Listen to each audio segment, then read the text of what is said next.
শাকিব খান নাকি দর্শক, কে বেশি ইম্পর্টেন্ট অপু বিশ্বাসের লাইফে? দর্শক আমার কাজ দেখবে, কাজের সাথে নায়ক জড়িত, তো উনিও জড়ানো, দর্শককে আমার দেখাতে হবে। ভালোবাসার জন্য মানুষ সবকিছু ত্যাগ করতে পারে, এরকমটারই ব্যতিক্রম ছিল না অপু বিশ্বাস। কিন্তু অপু বিশ্বাস তার প্রিয় মানুষের কাছ থেকে এত অবহেলা পাওয়ার পর সে নিজেও পাথর হয়ে গিয়েছে।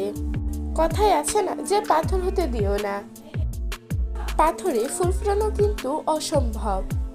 অপু নিজের মনটাকে এখন পাথর বানিয়ে ফেলেছে।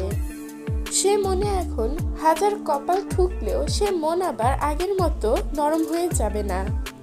যে সাকিবের জন্য একসময় পাগল ছিল অপু বিশ্বাস, সে সাকিবকেই এখন আর ফিরে পেতে চান না অপু বিশ্বাস। সে সাকিবকে বাদ দিয়ে তার ক্যারিয়ারকেই পছন্দ করছে, যে সে আর অন্যদিকে না তাকে নিজের ক্যারিয়ারে ফোকাস করবে। তাহলে কি আসলেই অপুর মনে সাকিবের জন্য আর ভালোবাসা নেই, নাকি শুধুমাত্র অভিমানের কারণে সাকিবকে নিয়ে অপু বিশ্বাস এরকম কথা বলেছে? সম্প্রতি একটি অনুষ্ঠানে অপু বিশ্বাসকে প্রশ্ন করা হয়, দর্শক আগে নাকি সাকিব খান আগে?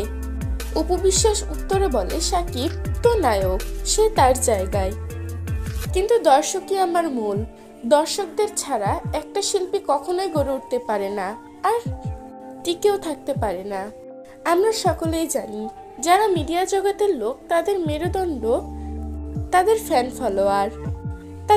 ফলোয়ার ছাড়া তারা একদমই শূন্য। প্রিয় ভিউয়ার্স, অপুর জবাব আপনাদের কাছে কিরকম লেগেছে তা জানিয়ে দিবেন আমাদের কমেন্ট বক্সে।